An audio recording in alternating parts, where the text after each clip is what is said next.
Well, hi everyone, and welcome back to Crosswires. It's James here, and this week we have our first ever panel episode, and I am dreading it already. My guests have been mischievous in pre-show.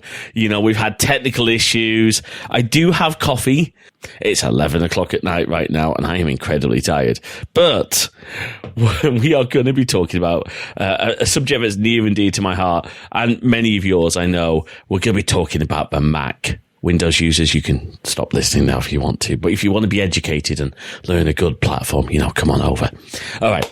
Let me introduce my panel, and I'm going to go in order sort of who's been on the show before, which is two of our guests, and then we'll introduce our newbie. Would you please welcome back, first of all, Dan Vincent from Usertopia. Oh, no, Userlandia. There you go. You got it. Although Usertopia, that's a good one. You should keep that one in your back pocket, just in case. Like, you know, I will allow it. Oh, thank you. It's good to be back. Yeah, it's great to have you back. And I have to say thank you very much to Dan for actually helping to partially organize this episode. Yeah, for like contacting our new guest. But before we go introduce our new guest, returning after only a few weeks, and honestly, I don't know why, but please welcome back Sean from Action Retro. Hello, happy to be back. Ready to talk about installing Linux on old Macs. That's what we're talking about today, right? Right. Sure, why not? And our brand new guest, you've probably seen his YouTube channel. Probably. Wait, hang on, I'm getting a message. Hang on. Well, I'm getting a message from production staff. Nobody. Oh, okay. Oh, right, that's why we're going. Ladies and gentlemen, please welcome Steve from Mac 84 TV. I feel so welcome already. Oh, good.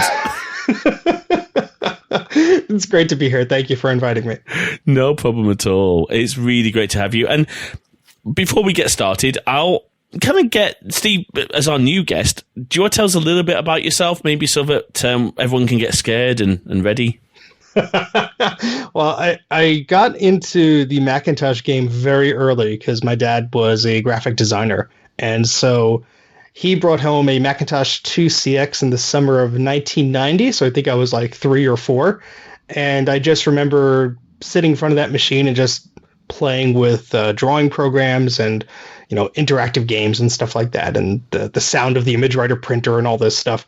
So that was like really a big experience to me because we didn't really have video games until a little bit later. So the computer was like my outlet. I mean, we had like an old Atari 2600, but the computer was colorful and pretty and stuff like that.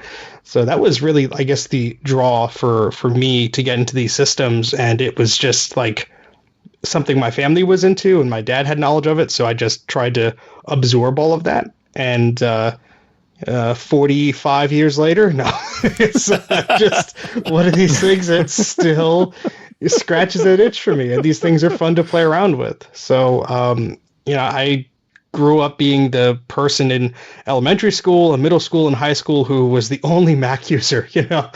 And my nickname actually was Mac in high school because there were a few Stevens. So I was easily just, oh, that's Mac. You know, he's the one who uses the Mac. So, yeah, I was a group of dorky kids. So at least, you know, that helped out. But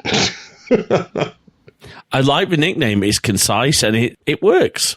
Yeah, if you go to like I think I disabled it or unlisted it now, but the first like trailer or introduction video for my YouTube channel, like I was saying my name was Mac, and I flubbed that line while I was recording so many times. I'm like, why are you changing your own name, you idiot? It's just like, your name is Steve, just go with it. I mean, if ever there was a more appropriate name for an Apple YouTuber, it's Steve. Yeah, and clearly I did not realize that back in 2017, so. I think a lot of us did things in 2017, but we're not proud of. I mean, does everybody here have like a alternate? Because I have one that like people would call me not Mac, but they would call me Max because the nickname was like, and it's for the dumbest reason. Back 20 years ago when I had hair, I used to have this like Huey Lewis haircut kind of. And the guys at the office, they would all call me Max because like, oh, how do you keep all that stuff in your head. It's like, you're like Max Headroom. You remember that show? It's like, I love Max Headroom, 15 minutes into the future, or whatever the tagline goes. Everybody's got to have like a wacky nickname like that. I'm sure, Sean, you guys, James, you guys hopefully had a wacky nickname. Well, I'm kind of lucky in that Sean is a nice short name already. So, it's kind of hard to shorten that down to make a nickname. Although I did have a lot of wacky hairstyles in high school, so I got some names from there. Yeah, Mohawk. Okay. But that was quite a while ago. I had nicknames, but nothing kind of like exciting. I got bullied a lot in high school, so I'm not going to repeat half the nicknames I got at high school, but No, only the good ones. only the good ones. Only the good ones. Only the good ones. Oh, one of my former bosses started calling me Jimbo because he was also called James and decided it was too much work for us to have two Jameses in the office. So I got known affectionately as Jimbo. Wow. Now you're mostly known as Mr. Wires, right? That's right. Yeah, absolutely. That was actually one of my nicknames as a kid, Wires, because I always had wires in this hoodie that I wore, and because when you're 8 years old and you're going to grandma's, you need your Sega Nomad power adapter, the car adapter, your headphones, battery pack, because you never know what'll happen in the 40-minute car ride, so. You go to church or something and you just have AC adapters in your pocket, these big bloody things. See, I'm picturing you now walking around with like IDE connectors and SCSI connectors just like hanging out of your pockets. Well, that's true. Oh, there goes Wires. Oh, you need a SCSI 2 Terminator? Well, watch out for those dongles. Oh, no, that's my arch nemesis, dongles. Oh, you know what? We need Ken. We need Ken. Ken was invited, but I think he's unfortunately busy because we could have had dongles and then conversion technology meeting in some epic battle of the stars. Anyway, I guess that brings us to Steve. Thank you so much, and Dan. I love your interjections. All right, before we go into sort of main talking mode, I guess, to refresh people's memories, Sean and Dan, what got you both into a Macintosh? Just in case people haven't listened to your episodes yet of the show or haven't heard of you before. Well, I don't know why they wouldn't have done. So let's go. Eeny, meeny, miny, mo. Sean. Oh, yeah, I have no idea. I don't know. I just... Okay. It's probably more he was envious of me. Yeah.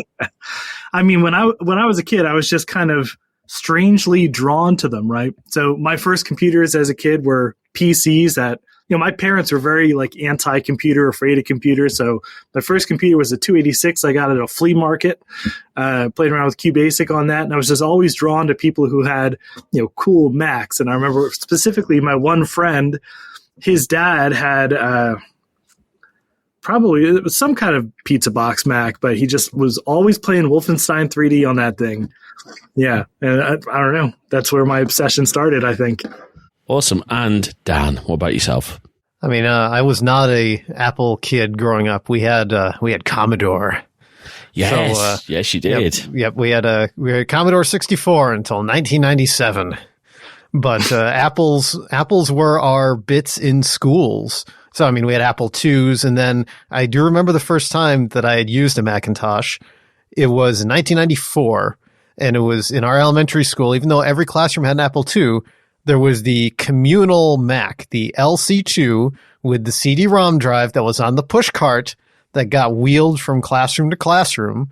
And myself and I think one other kid from the fourth grade class, like, me and I forget her name, was some girl in the class. It was like, we think both of you kids might like this computer. So we both got like a one-on-one introduction with a Mac, like how to use a mouse, how the CDs with the caddies worked, how you turned it on and off, how to use icons, and how to use the encyclopedia. And after that, I was like, this is what a computer can be like. It's like, I don't have to type load *8,1 and what's this mouse and graphics. I was shocked. And then after that, more Macintoshes came to life, LC 575s. And then I learned about Power Macs, and I was hooked. From that point, I always had a little bit of affinity towards the Macintosh. I just couldn't get away from it. No matter how far away I went, getting IBM PCs at home, the Mac was like, you know you want one. And, well, we know how that worked out. Yes, we do. We do. So, and on that note, because, you know, I'll be really honest, as many people know, my Macintosh love didn't really start until probably 2006 when I got my first iMac. It was an Intel iMac. I have said many times when I've had people on my show, I used to hate Apple. I was like, iPods were, no, you're not having an iPod, Mum. You'll get this Philips horrible hard drive based thing with the worst software you could possibly imagine. And it doesn't fit your pocket. But it doesn't fit your pocket. Diamond Rio. Oh, Diamond Rio. Oh, what did I had for a while? An admittedly great name for an otherwise mediocre product. Yes. I had. You had the brand names? I had a what was it, a Jam P3 or whatever, this horrible like kids company Jam, Jam. Oh no. They made a digital camera, they made a digital like Wacom tablet, and then they made an MP3 player. Yes, I have all of them, and yes, they were each terrible. This one used an SD card, but it wasn't actually an SD card. It was a memory card, a multimedia card. So before like the SD cards are popular, the multimedia card is where it was at. It was 32 whole megabytes of the worst sounding 128K compressed music you could ever find, and I was so happy with it. But you could ever find until people listen to this podcast, you mean? Yes. Yeah. And Wikipedia is now melting down. Yeah, and I encoded at 64 kilobits, so there you go. Yeah, I had for a while, in my quest to not have iPods, I had some weird thing from Thomson that was this almost like big tablet. It wasn't a tablet. It was hard to describe, but it had a TV dock, so I could record TV. Oh. And then I had a couple of Arcos. I had a couple of the Arcos jukebox products, which were pretty good at the time. But then I got an iPod and fell in love, got my first Mac, and then just have carried on ever since. So that's me. But what collectively, and we're starting to sound a bit like the Borg here, do we think that it is about the hardware and software on the Macintosh, you know, of any age, of that combination that draws people in, that makes a Mac what it was and what it is today? Yeah, I think what always drew me to the Mac, because I really started with that machine. There were other machines at school, but you know, the Mac was what we had at home, was just how easy it was and how intuitive it was. Because in school we had some Macs, but later on they were gateway PCs, and even in middle school there were still a bunch of Apple IIs. And I remember a teacher asking for help to plug in an Apple II, and I had no idea what I was doing. I plugged the mouse in because it was looking for a disk, you know, to boot off of, and I was like, oh, maybe the mouse will help it. I don't know what I'm doing here. It's just, you know, plugging things in. But the Mac was just so easy. We had like the launcher set up, so when you would start it up, all the games were just a click away. And even as kids, you could pick up like the user manual for the Macintosh and thumb through it, and you could figure out how to do things. I figured out how to print out stuff in color and all this crazy stuff that I was never taught. But just the nature of that the machine was designed for literally anyone to pick up and use, I think really spoke to me. And I'm like, oh, well, that's not hard. I could figure that out. And then once I figured that out, it's like, oh, well, Dad has Photoshop installed in here. I could draw pictures with this, you know, and it just evolved from there. Yeah, I don't know. It's kind of hard to say. You know, Mac has the hardware and software kind of integrated together, and it all works very well together. I mean, I think I really started becoming interested in specifically Macs around like the end of 68K and into PowerPC. And I specifically remember like Internet Explorer on Mac and how it just looked so cool compared to how it looked on like, you know, Windows 95, just bland and drab and boring. And just, you know, how much, you know, effort was put into the Mac interface and experience, and you know, it felt like it was built with care, whereas Windows felt like it was like an afterthought, like, oh, someone's going to be using this, you know, good luck, figure it out on your own. And I think that still kind of carries through to today, you know, direct lineage. Yeah, it's always been the argument that, you know, the one thing that we have with Windows PCs is you can do anything you want with it. And I mean, for the most part, that is largely true. I mean, you can do almost anything you want on a Mac these days, but On the other hand, it really is that integration. It is that the argument that a piece of hardware can't do anything without a real software layer behind it. And because Apple controls that full stack, that allows them to do things that you can't otherwise do, because you can't guarantee on a Windows machine. It's like, well, you don't really know what kind of hardware you've got, so you can sort of say, well, we've got this level of service. It's like thinking about in the 90s. You guys remember multimedia PC specifications? They're like, oh, we have MPC 1 and MPC 2 and MPC 3. Let's say, we define this amount of processor, this peripherals are available, and so on and so forth. But they never really got it right. Whereas on the Macintosh, you can say, okay, because we know exactly the kind of hardware we're working with, these are the kind of software experiences that we can do with that. And I'm not saying that Apple is the only one that can do that. I mean, there's plenty of other, devices, gadgets, anything else on the market that can bring those kinds of experiences.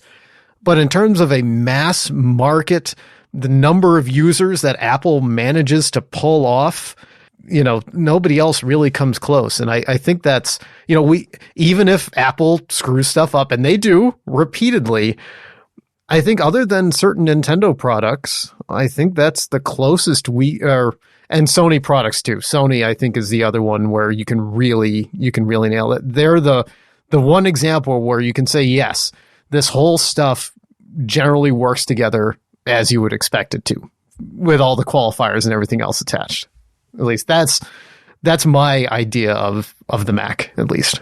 I think I can agree with that. And, even, recently myself and Jay were in the Microsoft store in London, and we were looking at some of the Surface laptops, and gotta say, great products. But the problem is, Microsoft can't make Windows fit perfectly onto that platform because they still have to support everything else out there. Ironically, it was Windows Phone that Microsoft got the closest to that. And it was a product that I feel both unfairly maligned and unfairly cut down in its time. But, that's a whole... I was an iPhone guy from the start, but I recognized what Windows Phone was doing. I recognize that. Windows Phone was, just to be clear for everyone, because we are obviously talking a little bit retro, we're not talking Windows Mobile or Pocket PC. We are talking Windows Phone 7 and above here. We can talk about those if we want. Do you know what? I genuinely do want to get another panel episode together for early PDAs and smartphones. Oh, yes, I'll be there. Okay, cool. I can bring up my HP 200LX. It's actually over on the desk over there. And a Philips Velo. Palm Trio user here. Nice. Mm-hmm. I have a stack of Palm Pilots in a container that just keeps growing in size. I've been trying to write this episode about last winter. I think I found a Palm 5 GPS attachment at the thrift store, and I bought it and I brought it home. Like, oh, I'll put that on here, and I've gotten it to work, but it's just to see, what was it really like 20 years ago? And I can tell you. My mother bought one. Oh my God! Like, I will just sum it up by saying the amount of memory that the Palm Pilot has is insignificant compared to like the state you want to put on there, because you have to put it on like the counties you want to travel through, not even the entire state. It's ridiculous. Wow. Yeah, I mean, if you had a regular Palm 5 and not a VX, a regular Palm 5 only had 2 megs. The VX had 8. And, I managed to get it to work and everything else. And I was like, oh, I should really write about this. But, it's just one of those things where it's like, it was so just, how did people 20 years ago put up with that? Well, next time you come to like a VCF East event, just use that and you'll just never arrive. But that'll be part of the experience. That's true. We can see, can we navigate with a retro PDA? I'll bring mine too, and I might throw it out on the way home. So, or use Apple Maps from iOS 6. Ooh, that might actually be worse. You want us to get lost in the Australian bush? Is that what you're saying? Oh dear. I mean, my favorite one, speaking of getting lost, pro tip for the What 3 Words developer. Do you guys have What 3 Words over in the States? Doesn't sound familiar. I don't think so. Okay, so it is a British company, and the idea is that they've mapped the entire world into these little blocks of, I think it's a couple of meters squared, and the idea is that a combination of 3 words can locate you. Okay, I've vaguely heard of this, but I've never used it. Great idea, right? And we talk about problems in tech. Well, during the queue for the late Queen's funeral, they put out the 3 words location for the start of the queue, the end of the queue, as it were, where people could join. Well, the problem is someone, obviously, at the Department of Culture, Media and Sport misheard or mistyped. And at one point, the queue was in Leicester, which is several hours north of London. Then it moved to Austria and then to the Grand Canyon. Oh, that sounds perfect. Yeah. So, Apple Maps and because I had this is a bit off tangent. I had a HTC, I think it was a HTC Artemis, which had like Copilot Live on it or something like that. That was my first proper smartphone type thing. Anyway, that's completely beside the point. No, that's what we do best. I got a secondhand libretto like 2 years ago that had Street Finder software on there with a GPS dongle taped onto the back of it. So that's amazing. I mean, that's what my uncle did 20 years ago. I had a laptop full of when they went in the middle of nowhere, they had a serial GPS attached to the laptop with this like topographical map software. So just so they could say, okay, they can't give you directions, but at least you know where you are on the map. Well, Dan, that's what we're going to do. We're going to place you in the middle of the United States with an old Palm Pilot, that software, and some other horrible thing. And you're going to try and find your way home within 24 hours. Oh, boy. That's a reality show I'd watch. Oh, yeah. I'll take that show. I'm sensing a media empire growing here. He's running out of space. Today on Retro Survivors. That's a good one, Sean. I love it. But what's next? Tech Moan having to manage on like a piano ola type thing. Okay. Anything he does, I'd watch. This is true. Or Ravi Abbott having to DJ on an abacus because he could. These are all great ideas. This is a great idea. It could be a percussion section. Sure, why not? Okay, all right. Don't make me sing. No, please don't. Please. No, my audio gear can't handle it. I got disconnected from the podcast. Wait, how do I get back on? He's recording on one of those wire recorders. Oh no. All right, back to the Mac, folks. Back to Mac, which I believe was a title of an old, a very old. It was a remote access feature. Back to the Mac. Back to your Mac, specifically. Oh, yeah. Yeah, I used that like twice. Yeah, I used it like a couple of times when I actually had 2 Macs. And yeah, is that dead? That is dead now, isn't it? It is DED dead. It used to work okay, but you had to have like every single undocumented port open in your router and port forwarding.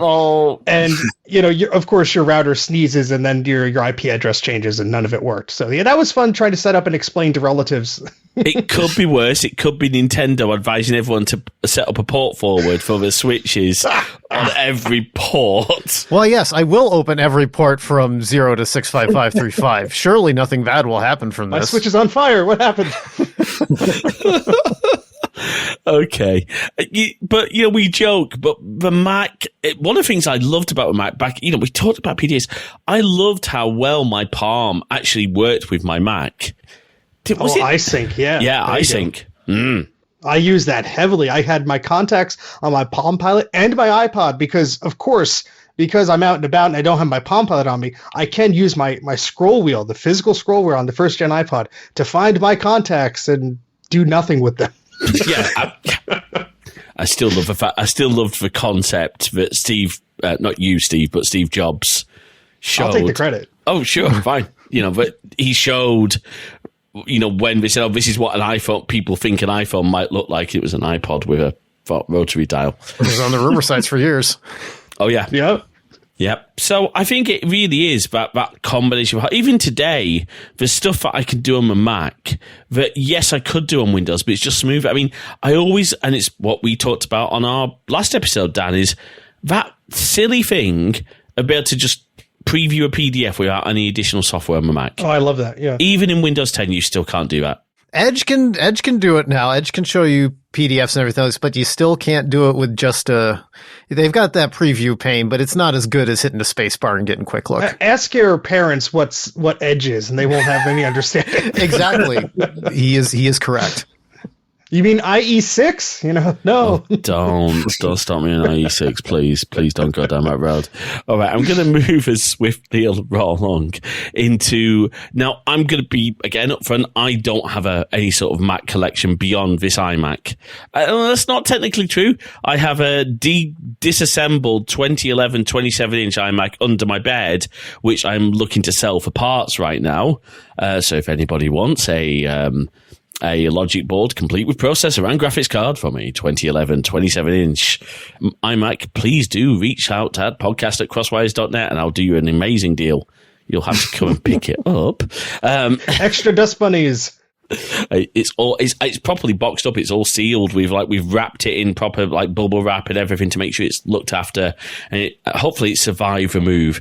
But let's talk a little... You're really selling it here. I really am selling this well, aren't I? Yeah. All right, let's talk about Mac collections. Hands up, who wants to go first? Ladies and gentlemen, after a short technical hitch, we are back. Mac collections. Who wants to start the ball rolling? The mouse ball rolling, that is. Well, who has the biggest one is the question. Not me. Whoever has the biggest one goes first, I think. You have to describe each one in detail, each computer. Hold on, let me get this 50-page stack from my image writer that I printed out last week, and we'll update this as we go across. Item number 1, column 2 is... Well, Sean's catching up to me, but all right, I have an excuse, though, because my dad was into these machines, too, so we had equal sickness, and it was kind of how we bonded. And the first second-hand computer was the machine that my family had, which was the 2CX, and so when that became too slow to do Photoshop and stuff, he got a secondhand machine from his company because, graphic design people, they need to use the latest and greatest, and, whatever was not good enough for them was fine for kids and games and stuff. But, growing up primarily in a world that was Windows focused, anything that was Macintosh to me was special, because you'd go into a store and there was never any Mac software. It was always the hybrid disks that was okay, it also could work with the Mac, but it's for PC too. And so it was very rare to find software. And so anytime that we went to flea markets, which my dad was also into, and there was anything Apple related, it was usually pretty cheap because nobody wanted anything to do with it. And so my collection amassed pretty quickly, when I was, probably 12 or 13. I saved some money from birthdays or holidays or something, and nobody wanted any of this stuff. So I think one of my first purchases was a Macintosh 512K with the carry bag and the image writer printer, but the deal was that I had to take everything for $20. I couldn't leave anything on the table.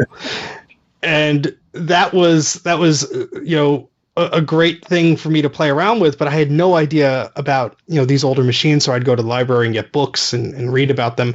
And then I had Mac Classic, and then I had, some PowerBook Duos, and it just kept going from there because, as a kid, you look at these machines and you don't understand, at least I didn't, the difference between them. It's just, oh, that one looks different, or, oh, that one has a different name, or that has a different number. So that number's higher than the other. So this one must be better. But, Apple's marketing was all over the place, as we know.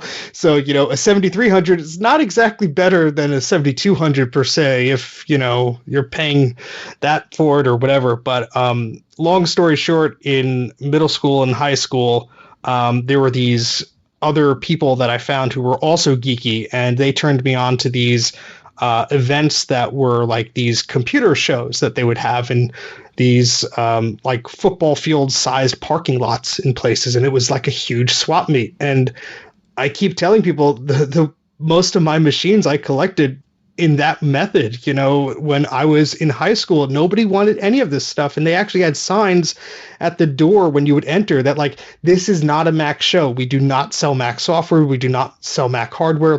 Don't expect compatibility. And it was just okay, here's a Color Classic for $40 with the Mystic board in the Apple service box. here's a Newton for $20 because the guy doesn't know how to turn it on. And it was like a scavenger hunt. I loved it because I had two friends and they were all PC people, but they would say, hey, that has an Apple logo on it. Oh, it's a boxed quick take camera. Yeah, I'll take that. And, it just amassed into this collection of machines. And, I actually forgot I had a lot of these systems because my parents had a summer place that they got in the early 2000s. And we moved a lot of the stuff to the garage and I completely forgot about it. And sure enough, like 2016, I took a drive up to my parents' place and my dad goes, oh, you have some computers in the garage. And I'm like, oh, okay. And I opened the garage and there's like 40 machines just looking right at me. This whole wave of beige just like dangling on this poor metal shelf that was hanging on for dear life. Every desktop 601 and 603 Power Mac was there. And I'm like, oh, I thought I sold all of these. So that's sort of, where the collection started from. And it's unfortunately gotten worse from there. My wife is a saint for putting up with me. But it's dangerous to have a basement and it's also dangerous to have a garage.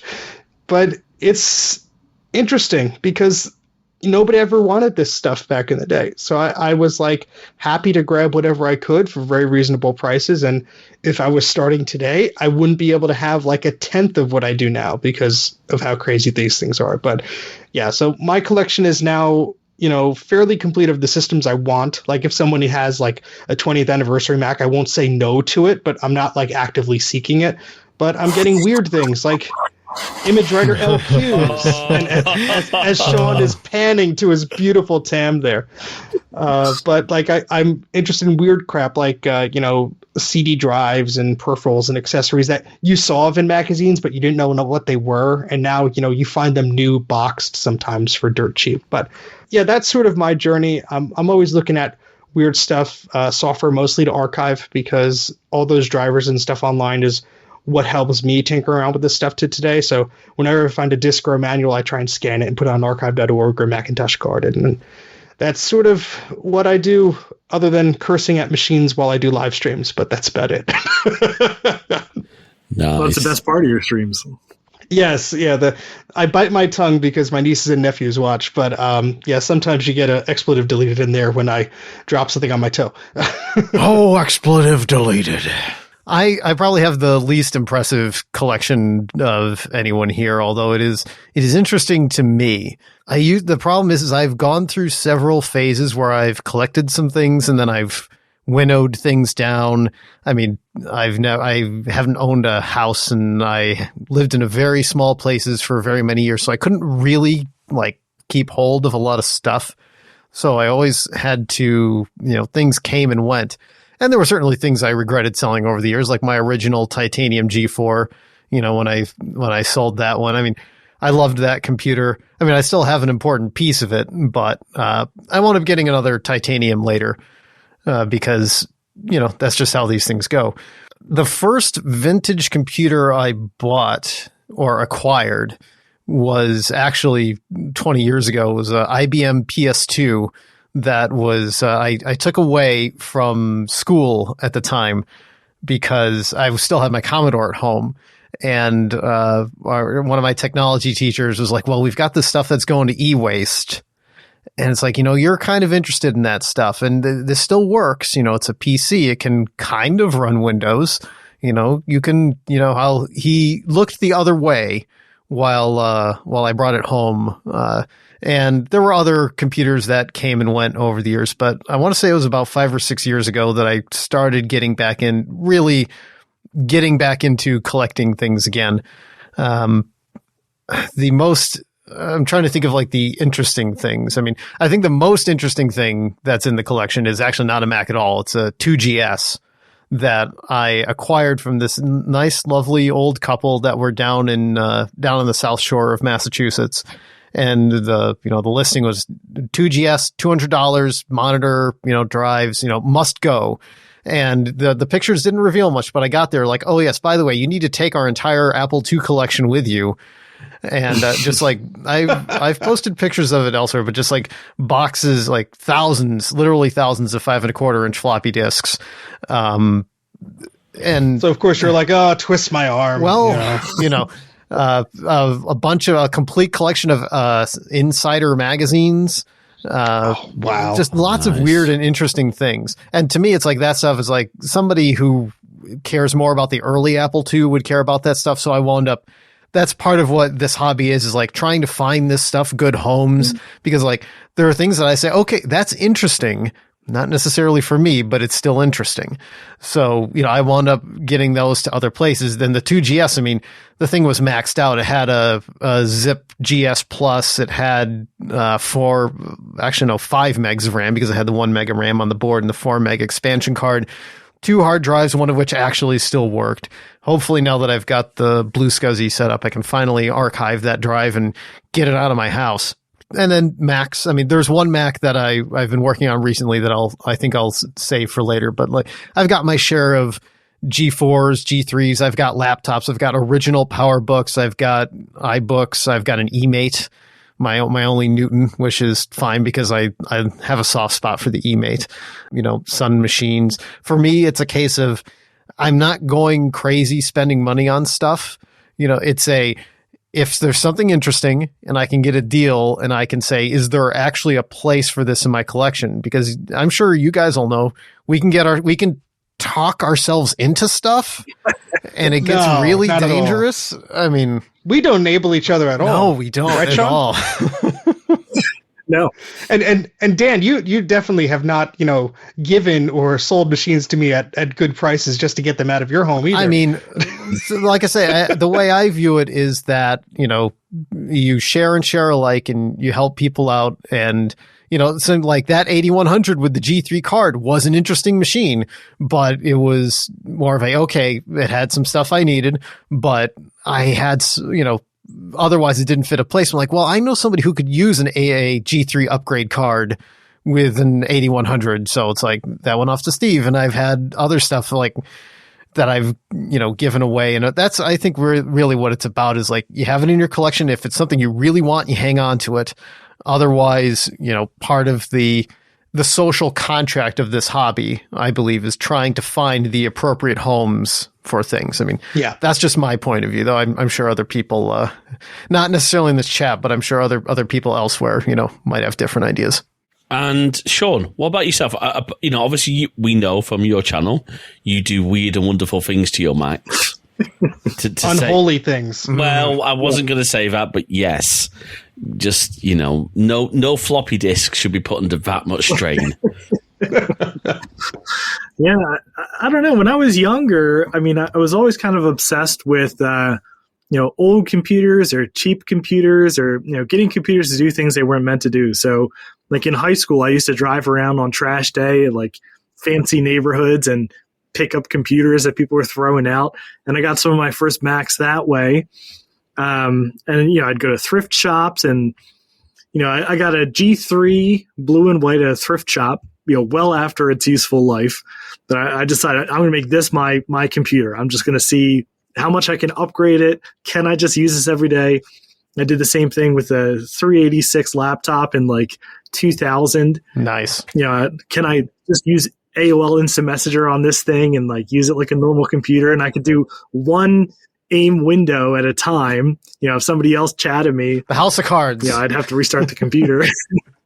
Yeah. This all sounds like our similar stories we're telling our psychiatrists 5 years from now when there's no room for us to walk in our homes. So where did it all start? Yeah, so that just kind of continued, I guess. Over time, I moved out of my parents' house, moved into tiny houses in the city. Had nowhere to store stuff. So, left a bunch of stuff at my mother's house. My LC575 was there. A couple desktops were there. And then for years, I just lived in small places and didn't have a whole lot of room for stuff. So I had like 1 or 2 old computers that I would mess around with.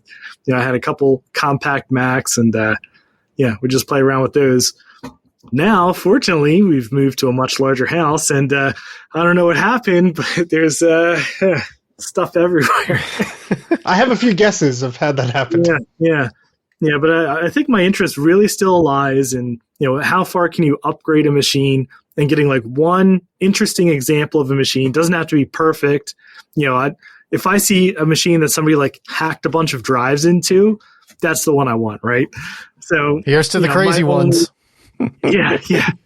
Like my only example of a G3 tower, beige tower, it's just a bunch of drives hacked into the front of it. And, that's the perfect one. I can't find another one better than that. Yeah, so that's kind of where I'm at today, just slowly amassing misfit machines. The island of misfit Macs. Yeah. That's why my G3 mini tower growing up, all the faceplates are in immaculate condition. They're each yellowed differently, but they're in immaculate condition because they were never on the machine. I was always putting drives in and out of the darn thing. I mean, this is pretty much a Macintosh therapy session. I should be charging you guys for this. This is great. No. Why do I see floppy disks with question marks in my sleep? They're always chasing me. When was the first time you saw the flying toaster? The flying toaster can't hurt you anymore. I'm seeing it right now. I'm seeing negative 127 errors. And how do you terminate a SCSI again? I mean, with extreme prejudice. Yeah. With voodoo. Now that's what we need therapy. Oh, jeez. And for each of you, now I know your tastes all broadly vary. Do you think there's a point at which you not lose interest in collecting Macs? What would you consider? I know that's too modern for me to collect. I'm not really interested in that machine. Is that the Intel transition? Or are we now at a point where some of those early Intel machines, I think, like, for example, the what do we call it? The white plastic MacBook. Yeah, the white MacBook. Or a black book is a collectible piece. It's you always got to have a black book in your, even if you never turn it on, that's something you put on a shelf because it looks nice. Yep. On the other hand, I really think that is the one legitimately collectible Intel machine, because believe it or not, I mean, even Intel machines that are 10 years old can still be useful in a variety of ways. If a machine still tries to be modernly useful, that's not a collector's item in my mind. Well, you're also talking about our terminology for useful, which is very skewed because we're all a little bit insane, Fair. I don't know. One of my favorite machines is my white MacBook with a haiku on it. And sort of like an alternate universe MacBook Pro. I mean, we had we recently cleared out an old office that I used to be in, and we had some old iMacs in there, and I wound up taking one of the white Core 2 Duo iMacs. That was actually my first iMac that I had at that job back in 2007. So, I mean, that machine has some personal, there's a lot of history with that machine, even though I don't think it's been turned on for the past 8 years. So, I mean, I took it with me, and there was another iMac that I took with me as well. That wasn't my machine, but I feel like, it could have been e-wasted, but I figured, I could at least, bring it to a, swap meet or something. Somebody will take it. And I struggle with this because it's like the Intel machines are great. They could do a lot of things still. I was using a 2012 Mac Pro up until about 6 months ago when I got a Mac Studio, but it's one of those things where I don't feel the need to collect all the different variations. I mean, I have a few different Mac Pro towers. You can see the back of my set in my video. That's like half G5s and Mac Pros. Not all of them work, but they make a good weight for the shelf. But it's like I don't feel the need to like go out and buy or collect every year of Mac Mini or MacBook Pro or anything like that. And I think what also is concerning is a lot of them had problems either with graphics card issues or recalls and stuff like that. So you have to just be very careful of when you're going out and getting these machines, because you'll probably end up with one, knowing my luck, with an issue. But, I have like a few of the Intel machines. My newest Intel one is my wife's MacBook. It's not even mine, but prior to that, it's like a 2014 or 2015 model. So I think right now is the perfect time to scoop up some of those machines, and the price is going to go down. Yeah, they are bottoming out. I mean, you can get a 2012 Mac Mini for like under $100 on eBay if you look hard enough, So I don't think it's something I'm actively collecting. But then again, I wouldn't have thought I would be collecting PowerPC machines 20 years ago. So who knows? It's interesting you say that some of them have issues. I mean, PowerPC Macs never had issues. I seem to remember owning a titanium PowerBook G4 as my daily machine, and the hinge just slowly separated, and I super glued it back together, and that lasted for a while. But no, iBooks never had video issues, and no 5300 batteries ever exploded. You're misremembering, Sean. Oh, jeez. I mean, correct me if I'm wrong, but wasn't it an issue with a bunch of NVIDIA cards in one of the MacBook Pros that made Apple never use NVIDIA again? Pretty much in their machines, because even to this day, they are all, well, I say to this day, any x86 Macs are AMD based graphics. Correct me if I think that's true. Yeah, no, it's not just that, but also I have a feeling that the people, the executive clashing between Apple executives and Jensen Huang, who I'm sure you put these two people in a room, it's like we'd all just go fight, but it is not productive for building a computer, unfortunately. Fun story. A black book was nearly my first Apple product. I bought one with my dad's credit card, with his consent, through eBay, and it never showed up. Someone scammed us. Oh. So I missed out on that black book. A power book. I still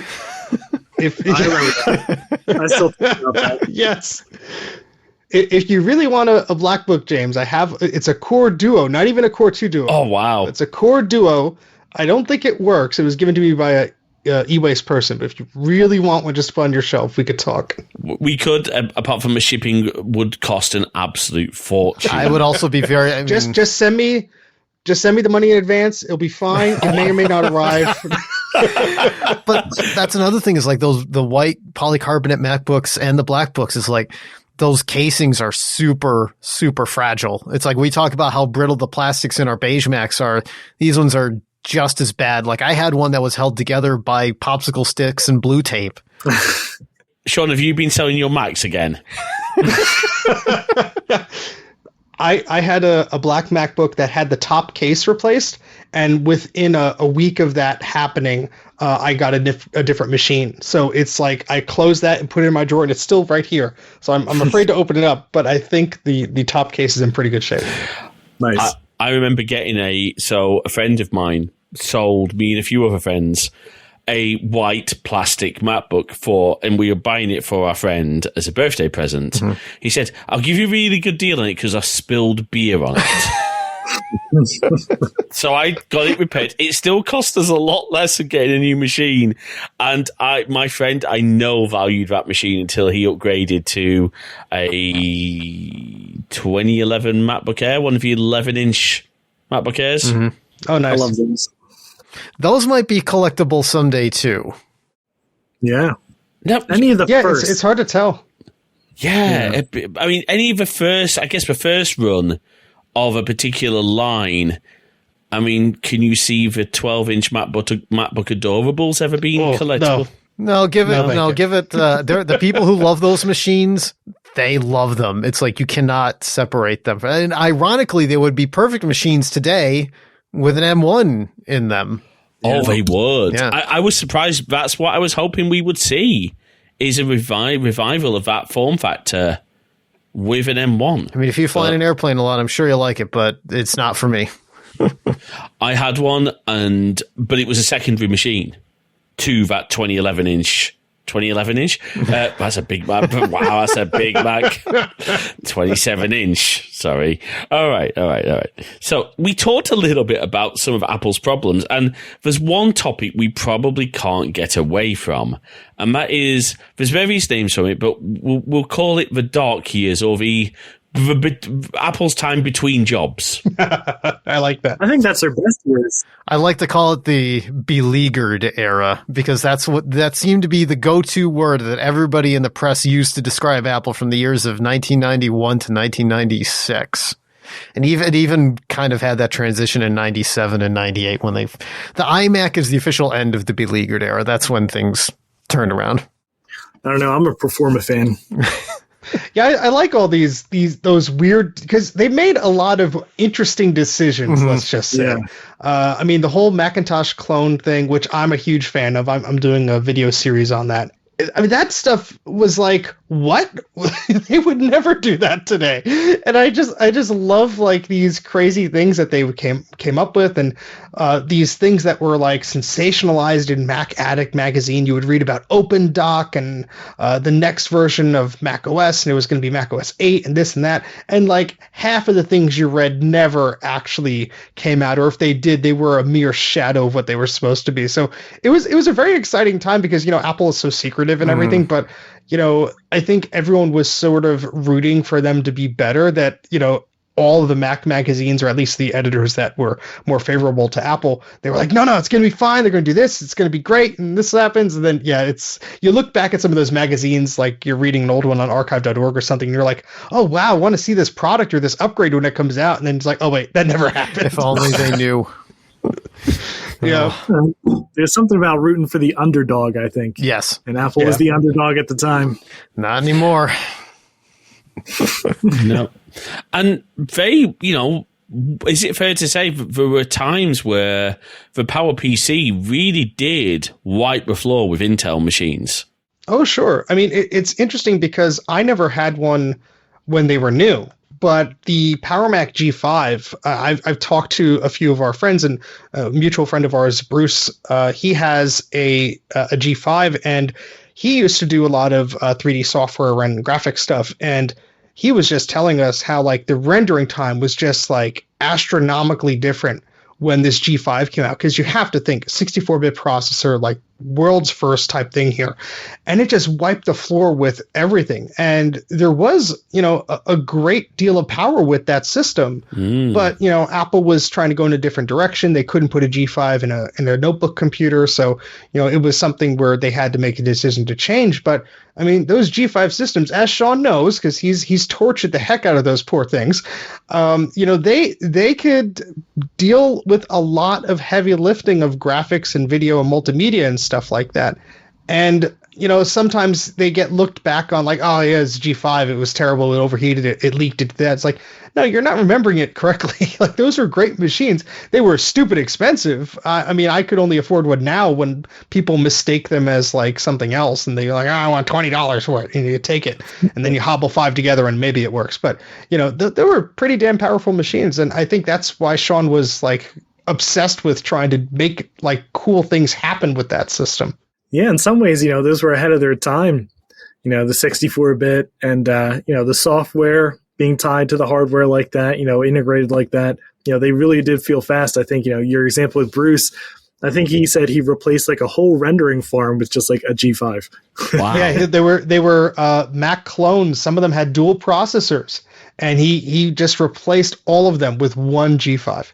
That's insane. Yeah. I do remember having fun times, because I wasn't a Mac user at the time, but I did have a friend who had he had a Performer and then he had a G4, and I do remember being in awe of his Mac's ability to capture video and edit video a lot faster. So a friend of mine who will probably never listen to his show, but his brother-in-law does.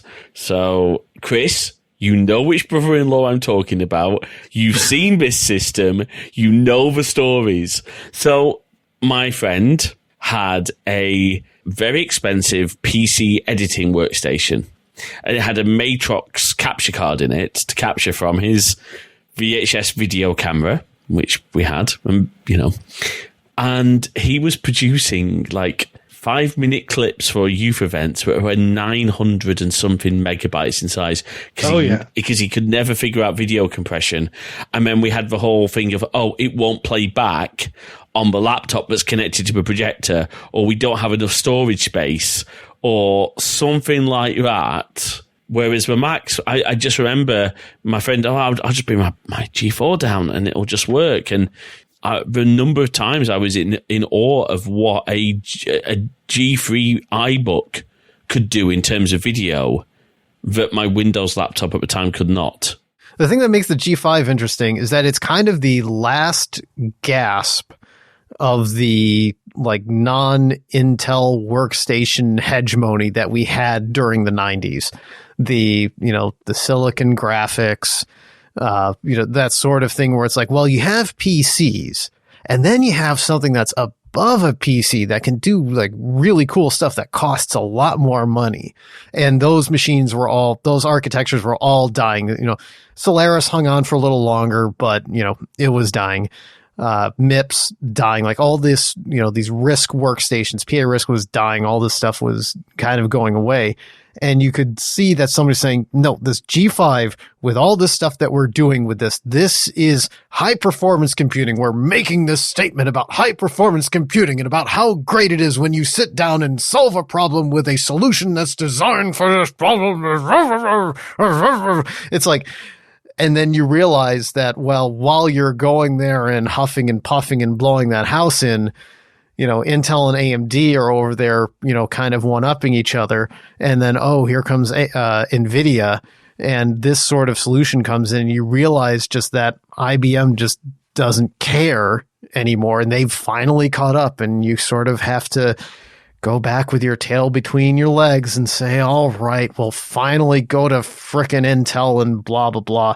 And that's we're actually kind of back there now because, look, Apple Silicon / ARM-based systems on chip with dedicated IP blocks, those are the new argument for that sort of, I don't want to say workstation-y, but saying, okay, we have a problem. We're going to design a solution to solve the problem. Guess we're right back there again. And truthfully, hopefully it'll last longer this time. But, I mean, my M1 Max MacBook Pro is probably the best computer I've ever bought. I mean, I have my 5950X workstation with a 3080 Ti right next to it. And honestly, this machine is better than it in most ways, except for one or two. But, you know, it's just amazing how well this thing works. I know this does it while using what? A tenth of the electricity. For most, in some cases, it can range between 110, because like that machine can pull out, you know, 700-800 watts if I really let it go. This machine at most can pull out 100 and nip at its heels. That's bananas.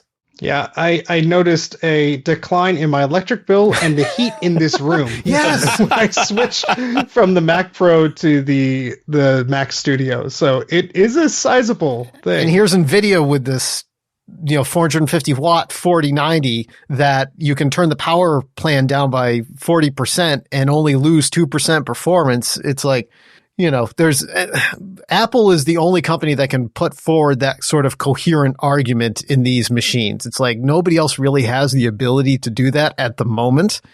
And, you know, that really makes it feel like we're kind of back in those let's kick Intel's ass days, you know, with our power towers and everything else. Yeah.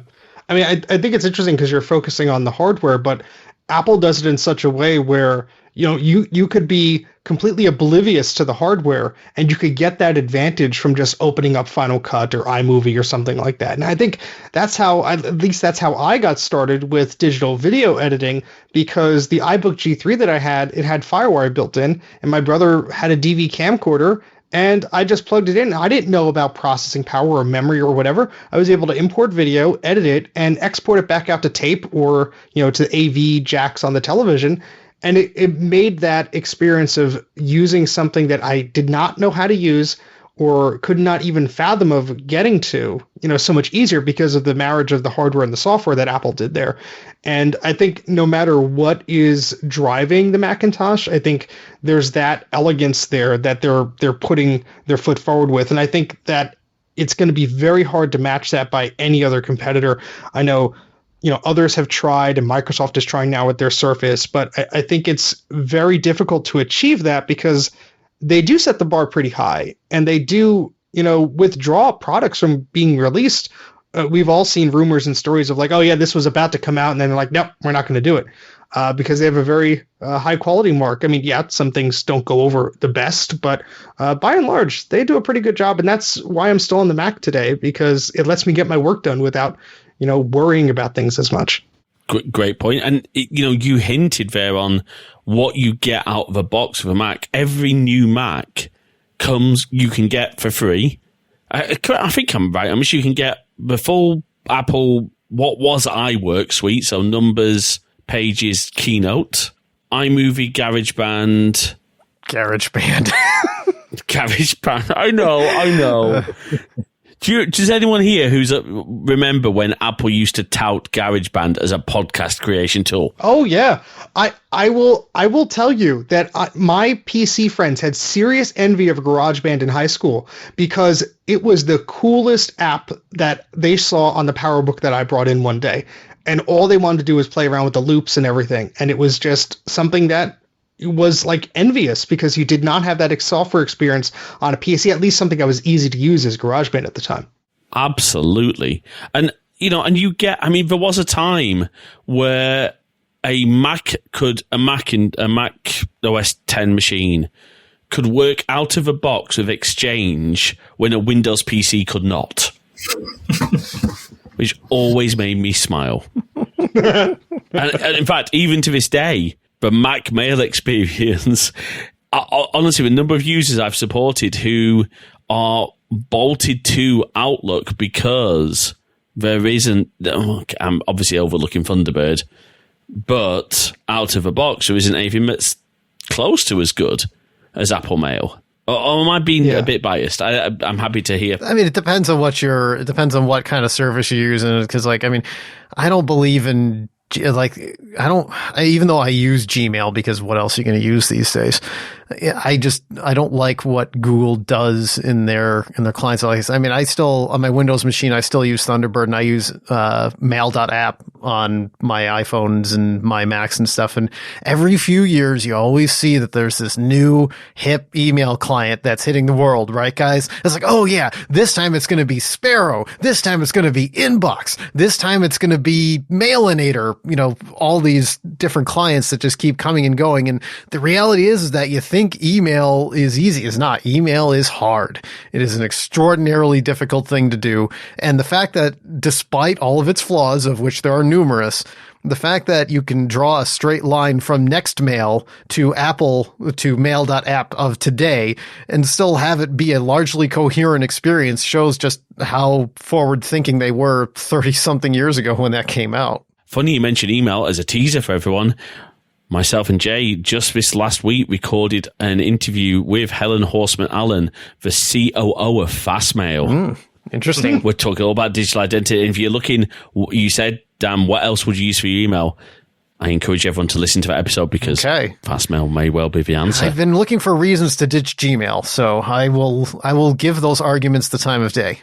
Well, if you subscribe to my ImageWriter Pen Pal service for only $20 a month, we could fax each other things.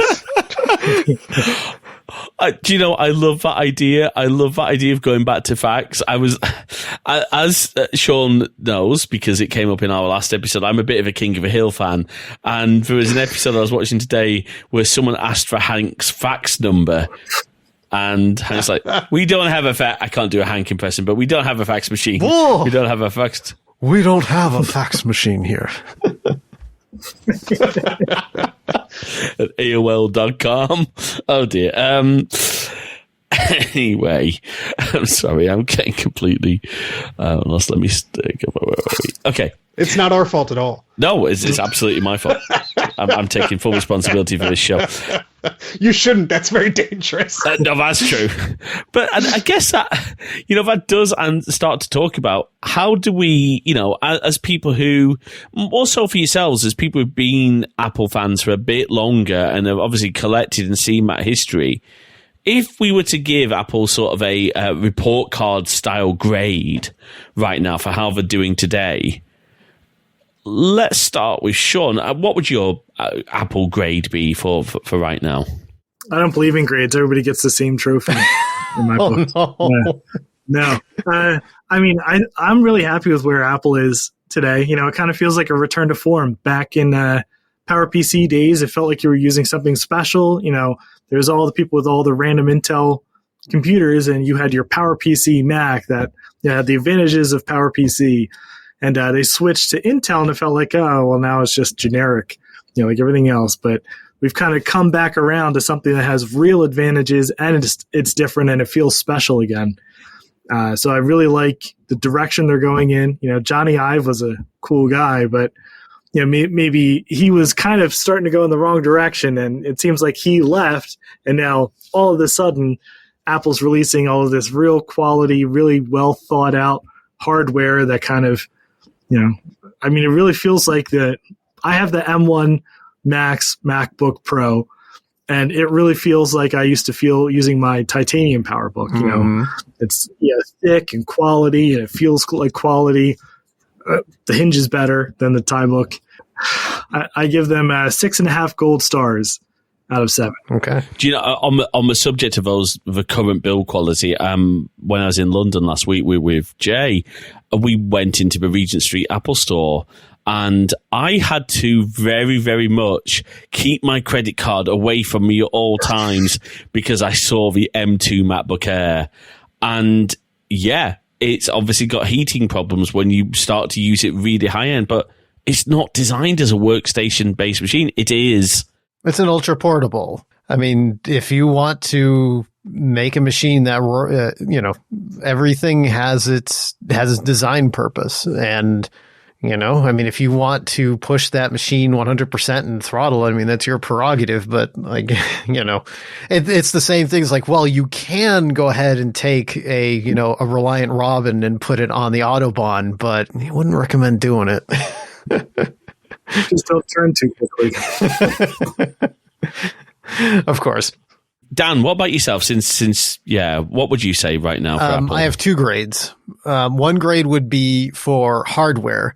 And right now, Apple is making S-tier hardware in terms of the features, the power, the style of things. I think pretty much every hardware product, for the most part, they're nailing it. Now, are they perfect? No. I'm sure there's things that we could argue about, in particular, even on the M1 Max, 16-inch MacBook Pro, a machine that I dearly love. I'm sure I could list several things about it that I think could be improved or tweaked or whatever. But at least today, I think hardware-wise, we're doing extraordinarily well.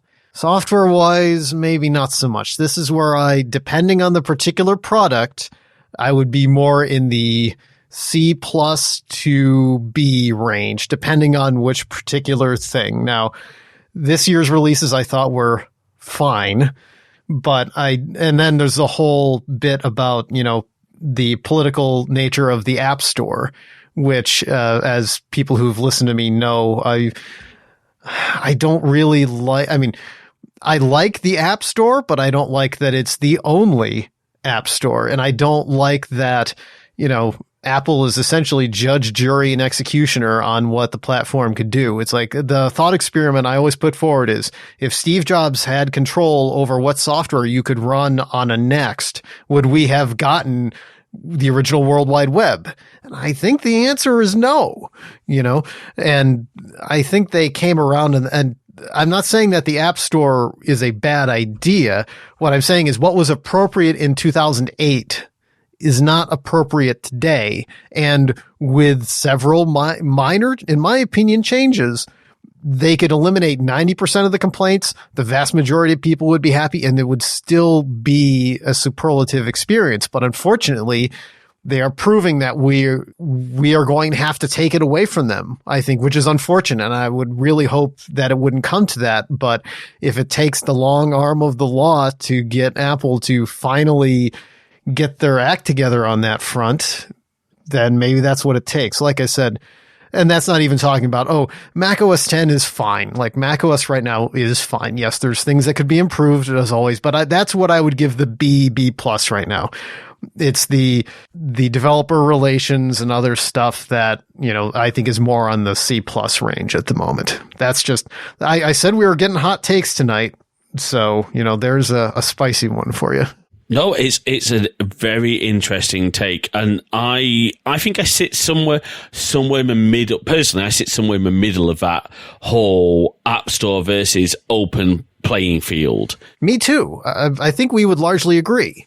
It's just they need to do some tweaks and make some changes, but for the most part, it's like I can understand the various sides of the argument. Is what I'm saying. Well, the biggest thing for me has to come down to allowing developers the freedom of choice of payment processing for in-app subscriptions. Yep. that for me is a big deal, particularly on services where, like your Netflix, like your, I was about to say Shopify, Spotify, like small, maybe creator apps, like Patreon, for example. And that's the one that I've brought up is like, at what point does it end? Does Apple come around and start saying, hey, Patreon, we really think that you ought to be giving us a chunk of that money, even though they have nothing. It's rent seeking. It's landlord behavior. And I'm not a fan of that. The other thing, just quickly on that, is as part of that, Apple need to do more to to really weed out the scam apps. They say the App Store is safe, but it's not. It's full of junk. Well, okay, safer. Yeah. It's there's so many scam apps and there's things I don't like. I still feel personally, I feel more protected on iOS than I would do on Android.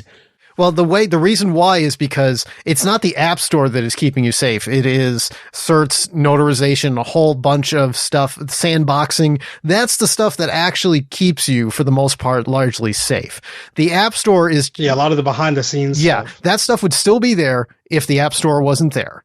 And there is side loading today. It's just that it's for less than 10,000 people. It's for enterprises and blah, blah, blah, blah, all those caveats. But they could just, ease up the grip. The tighter you make your grip, the more developers slip through your fingers. It's just, know how to take the L, Apple. Absolutely. Yeah. I think, correct me if I'm wrong, Sean, you're an Android user. Yeah, I have Android, although, I started out with Apple, and kind of, as you've been discussing this, I was thinking back to when, I was first on the iPhone. I got the very first iPhone, and it was no App Store, only web apps. And, kind of the App Store was a response to everybody saying, I want to put real apps on my phone. And it was kind of amazing at the time because all of a sudden I had Apple would just give you the tools to develop an app and publish it to this distribution platform, and there was nothing else like it. Back then, we wouldn't be having this kind of a conversation because it was all just so new. And I think the problem is they just kind of never really changed with the times. They're still thinking of themselves like they were back in the day when that was, we're giving you access to this wonderful platform. Why are you complaining? Yeah, it's like you're exactly right. They still think it's 2008 when their competition is J2ME, carrier locked phones with crappy, that's it exactly. The times have changed, but you are 100% right on that, Sean. Thanks.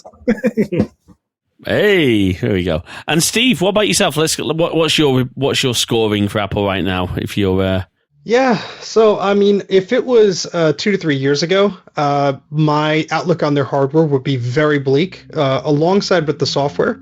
However, they really turned their hardware around with the M1 and the M2 chips. I think they have a very strong hardware lineup as far as the processors go. I'm not sold on every single one of their hardware decisions. I'd love a bigger screen iMac. I'd love for them to update some of their hardware a bit more frequently, like the Mac Mini. It's almost 2 years old now. And I understand why they're doing these things, to push people to buy things like the Mac Studio and their fancy displays and all that stuff. Apple's going to be Apple. But, I think the hardware is much stronger. Their software seems to be in a slightly better place than it once was. Again, I only switched to a modern Mac 6 months ago, so I was still running macOS Mojave, up until recently. And it was just one of those things where I didn't touch the new software because I didn't have to. And, the new machine I have, I love it. But there are some things in the software I'm just not a fan of. And it's going to take getting used to, and I've been trying to get used to it. But it's just one of those things that, we all have to upgrade things eventually sometimes, and it's part of the growing pains with that. But I think what is more on my mind, there's sort of this third area that Apple is going into, and it's related to their App Store. It's these services. And I've had an interesting past with iCloud, to say the least, and Sean's going to roll his eyes. But I was a .Mac user. Now it's, and that was, right after iTools, not people. If I say iTools, nobody knows what the heck I'm talking about. I had to say .Mac, and some people remember. So I was, an iTools member, went to .Mac, paid the $99 a year, was a mobile me person, then went to iCloud and all this stuff. And I take too many photos and videos and filled up my iCloud 2 terabyte tier. So I called up Apple and had lovely, lengthy conversations with engineers who had no idea what the heck I was doing with so much data on my iCloud. And just, really started to think about, this is a very weird problem to have, that I have so much data on this service with very little transparency into what is actually there. And in order for me to download photos, I have to use an Apple piece of software. I have to use an apple.com website.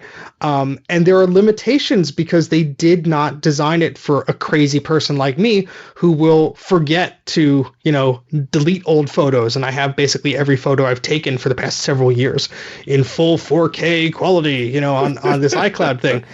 And it's just one of those things where it's like, okay, well, because you have a photo library of that size, on a brand new Mac Studio, your photos library is going to freeze when you open it, and it's going to stay that way for about 30 minutes. Or if you go to sync your iPhone, it's going to act weird even though it's a brand new phone. These are edge cases, I know, but it's like, okay, things are falling apart here. I know this is not, designed for a person like me, but there also has to be an escape clause, and that has been paying the extra money for the 4 terabyte iCloud tier and trying to manually download everything off of USB 2 from my phone and other headaches. So to say that I'm happy with Apple from a hardware perspective, I think they're doing some good things. I'd love USB-C on the iPhone so I can get away from USB 2. And I would love for there to be some type of file explorer, even if I have to pay extra for it, or even if it's for developers only, for iCloud, so I can make sure I have a copy of the data before I delete it from a hardware device. Because that's the other thing. I got a secondhand iPad, which got filled up immediately because of all this iCloud business. And if I were to delete a video on iCloud on the iPad, I would think, I'm just removing it from the storage of this device. No, it's going to delete it off of every single one of your devices and the cloud. It's like, no, I don't want to do that. So, it's just me being stubborn and trying to adapt to these new things. But I do want to see some more transparency and some options. I don't know the right way to do it, but I know they could use improvement. I couldn't agree with you more. I know lots of photographers and videographers who just, we can't use Apple Photos because of that storage limitation. And the other thing is, speaking from a collaborative point of view, when I'm trying to work with, let's say the three of you let's say we do another episode, which you're all welcome back, of course. But let's say we want to share some files beforehand. Well, at the moment, if I use iCloud Drive, I'm sorry, the file sharing works, but it's messy. There's no API into iCloud Drive whatsoever. There's no standard connections. You have to be on some form of Apple device, which means, okay, here's a really good example. I would love to be able to back up my entire iCloud Drive to my NAS. Google Drive, I can do that. TrueNAS has a Google Drive connector that I can just connect and say sync. Backblaze B2 or any S3 compatible storage has that. I think Dropbox, OneDrive all have that. I've never seen any form of connection for iCloud Drive beyond an Apple device or a Windows PC. Yeah, I would love to have an iCloud Drive plugin for my Synologies. But the way I look at iCloud is that I'm a nerd and I recognize that iCloud would not be sufficient at all I have a large camera that takes 42 megapixel RAW files that are large and in charge. Megapixels. And, I don't trust, this is not an iCloud thing. I don't trust it because at the end of the day, a cloud is just somebody else's computer. I only use it for actual offsite. This is what's a replacement for an offsite backup. It's to me, I don't have iCloud library turned on any of my Apple devices because there's not enough there's not enough granularity. It's okay, well, I would like to have some things that are synced. It's kind of like an all or nothing thing. It's perfect for, it's for the medium to the, to the intro or medium level user. And this is also a problem sometimes with other Apple products that are not that. When you get to certain things, it's like, it's not designed for that. And I mean, like Steve, I understand that sometimes my needs are special. I have special eyes and they need a special brand. But, it just would be nice to say, if I could have one thing that just does it all and amazingly makes it all work, then sure, I would use it. And I told the same thing to Apple, and they were receptive, kind of. But they were also the same people that told me, yeah, that shouldn't happen when I lost a file that should have been synced across multiple devices. See, what they need to do is they need to make like a iCloud Pro Max Ultra. And yeah. Here's my credit card. Just charge it. Does anybody remember Xserve? Yes. I have too many of them. Right. Until a year and a half ago, I was still helping some people who did not, in production environments, who had not given up their, when 10.6.8 server came, and then eventually we had to tell people after 10.8, that was it. Like no more. 10.9, we didn't make it work. But there's always the one person who, I'm glad I'm out of that business. They can't hurt me anymore. But even like this morning, publishing this week's episode, edited on my iPad, put into iCloud Drive so it would sync, so I could upload it. Because Substack, for some reason your web interface sucks on iPad. It's horrible. It's why we're moving. I had to literally create a new folder and then delete it inside that same folder to trigger a sync. That's not an uncommon problem. That's been an iCloud / iDisk problem for 20 freaking years. Oh, we got to do a whole iCloud episode because I have iDisk horror stories that have brought me pretty high up in the Apple support chain that are entertaining to remember. I think we need to look at. There's all these topics genuinely that I want to cover, like cloud storage, cloud photo stuff, and because. One of the options is Adobe Creative Cloud, but the way they've just gone recently, no, thank you. I do have 3 Xserves downstairs and an Xserve RAID, but turning it on and seeing the kilowatt tell me it's drawing 4 amps at 400 watts makes me think that the little Mac Mini sitting on top of it is probably the way to go. But they look so pretty with the lights on. So. We love blinkies. That's why we're into old computers, because they're full of blinkies. Oh, yeah. You cracked it. No more psychology for me. I'm done. The blinkies. We've solved the problem. That's going to be a T-shirt on James's site. The blinkies. The blinkies. It's like that prop from Star Trek that keeps appearing in every episode. One with the blinking tubes. Yes. I'd love one of those in my background. Come on, look, I've got a pulsing warp core light behind me. You're halfway there. Yeah, although it does look like there's a warp core going into one part of my head and coming out the other, but in one ear, not the other, right? Oh, well, that's pretty much my motto. All right. Before we wrap up, I think it's only fair to let everyone say, now I did put in show note favorite Macs, but I'm going to say favorite Mac singular, just to save on. Steve's looking incredibly disappointed down there. He's like, no, I want more than one Mac. It's your Desert Island Mac. Don't make me link to it. Desert Island Mac. I love it. That's a good one. All right. You can have on the Desert Island. We could get behind that. Okay. All right. So, you know what, Steve? Since you look so disappointed, I'm going to... This week on Desert Island Mac, we talked to Steve from Mac 84, and his Desert Island Mac is... I have sand in my toes, but I have a G3 Mini Tower, and I'm fine. Beige or blue and white? That would be my Desert Island Mac.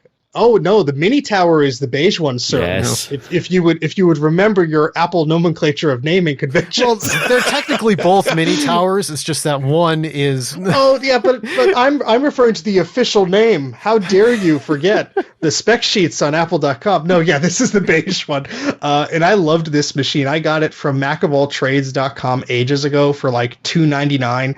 They screwed up and gave me extra memory. I was a kid in the candy store. It has SCSI, it has IDE.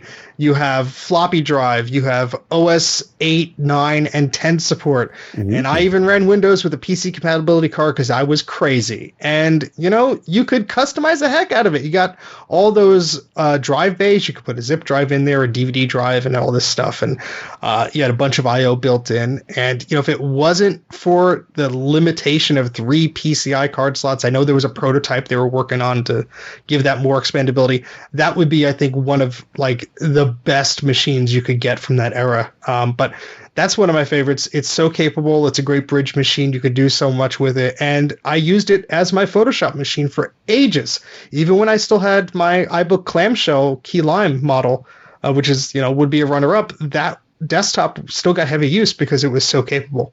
Nice. Lovely choice of machine. I do remember seeing one of those at my dad's workplace. I remember talking to Dan about the range of Macs we saw in the newspaper industry.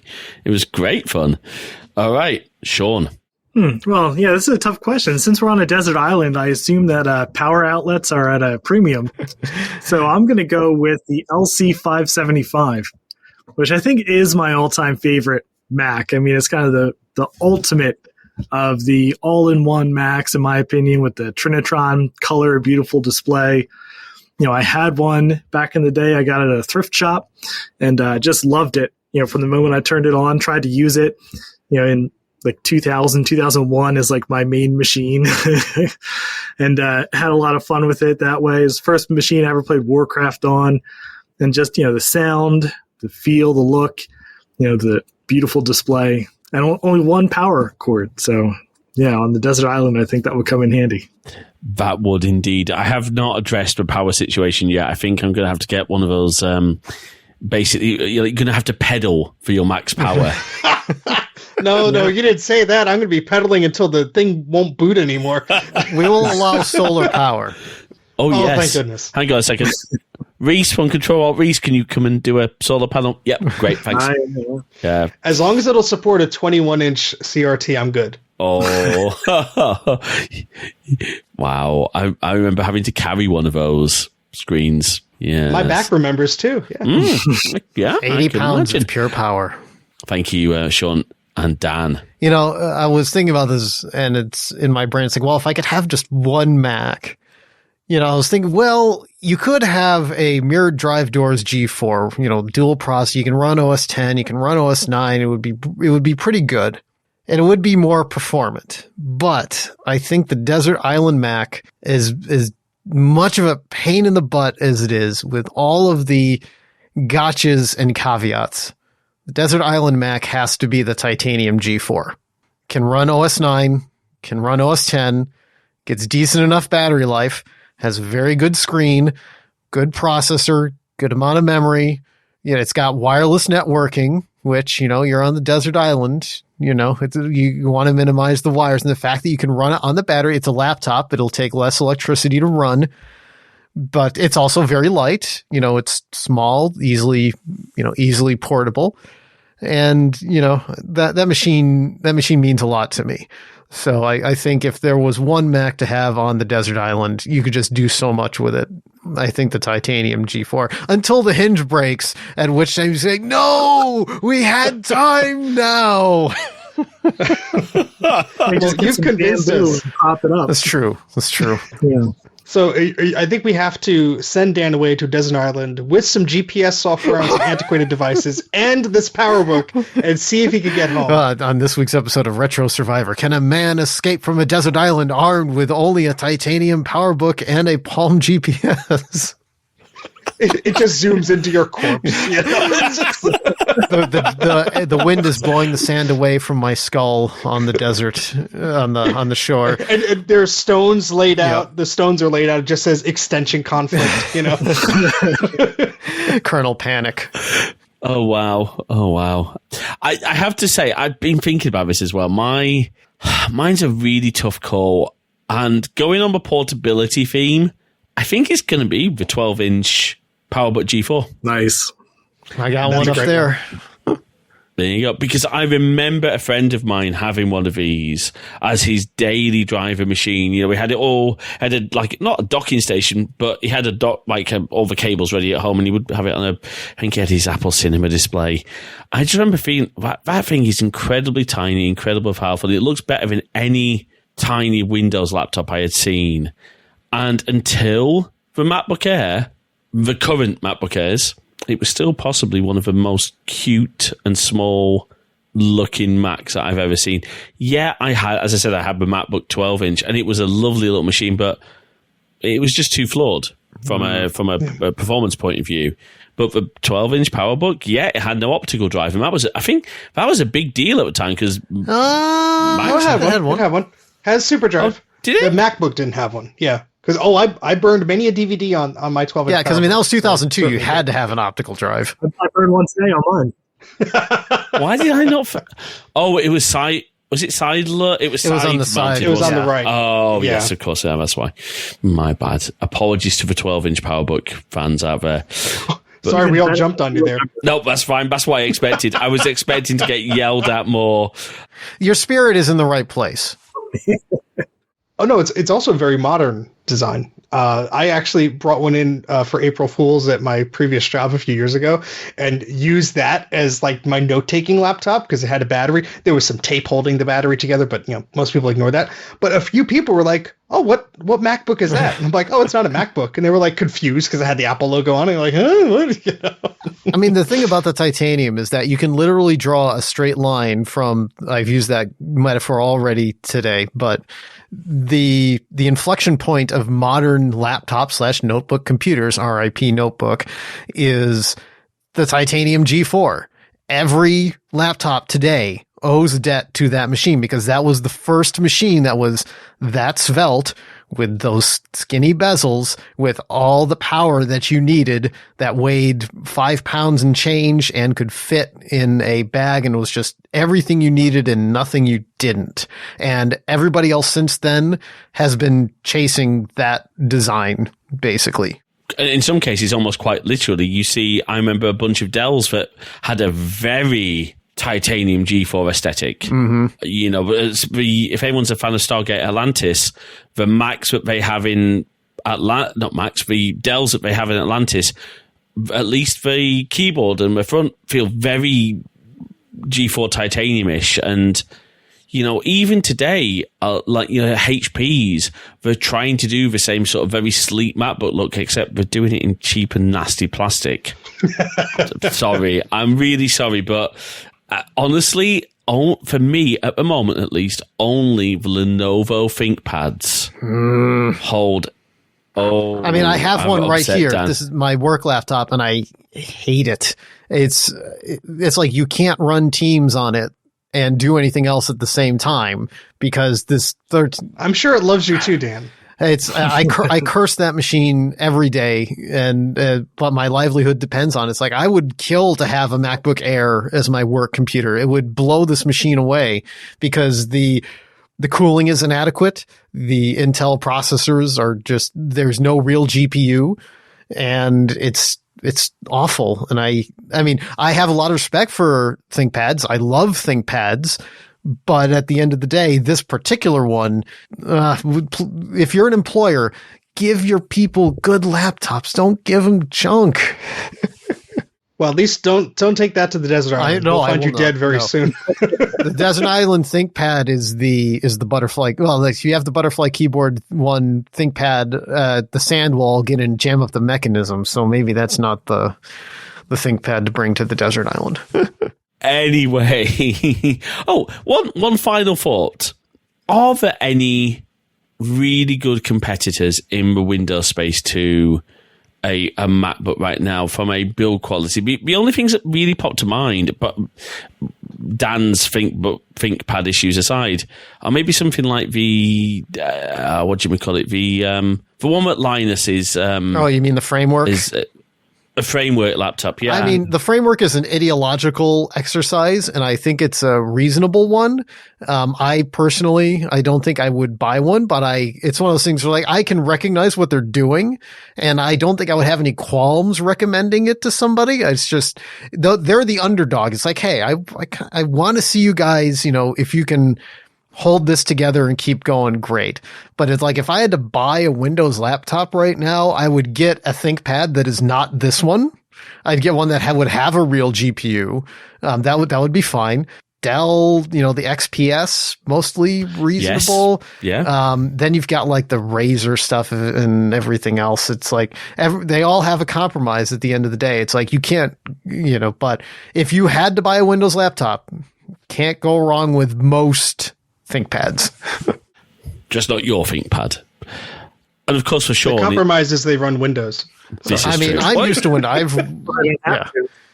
Sean is right.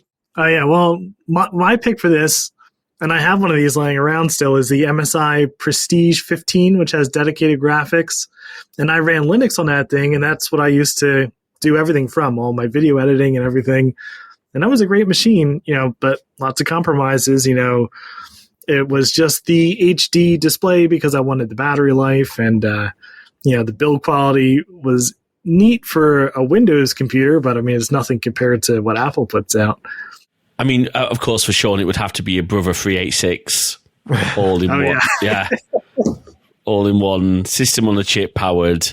Look, you wanted something with a system on a chip, just 386. I do my best writing in Geos. Oh, I love it.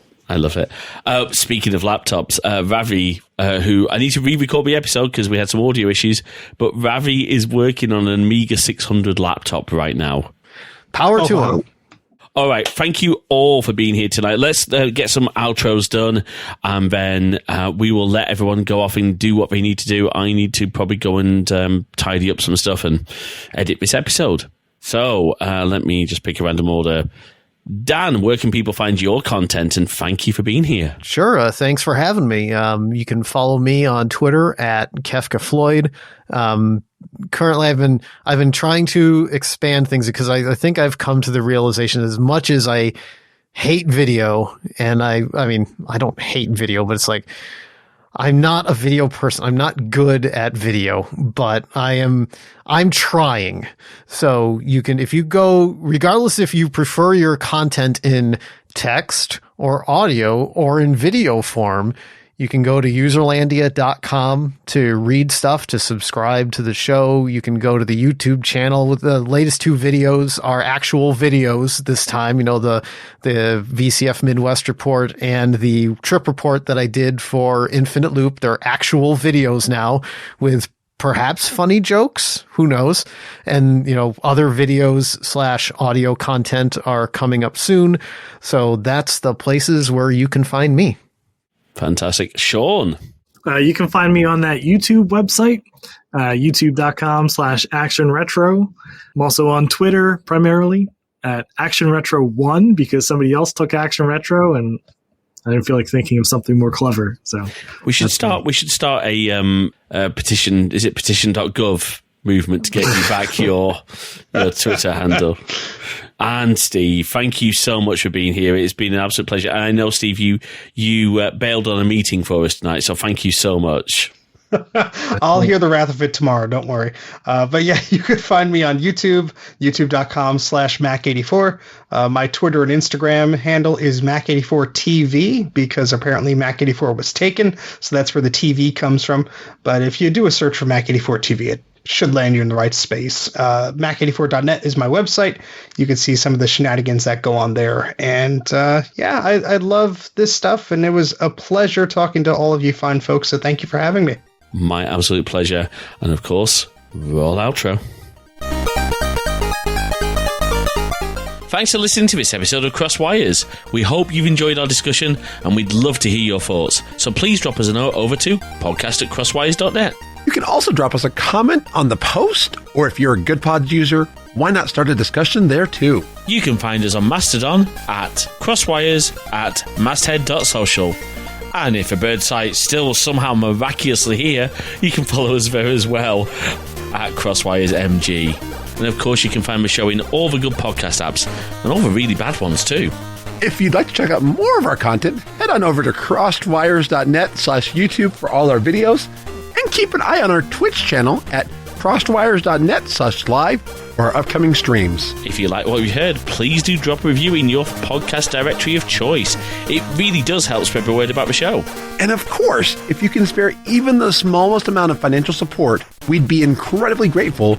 You can support us at ko-fi.com/crossedwires. That is ko-fi.com/crossedwires. Until next time, thanks for listening.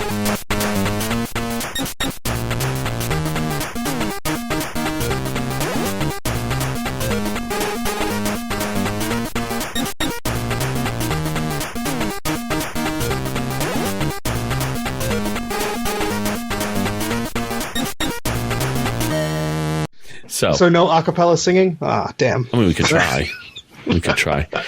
Yeah, we could do the do-do-do. Do-do-do. Okay. Mana, mana, ba, ba, ba, da, ba. Mana, mana, ba, ba, da, ba. All right, carry on. All right. So,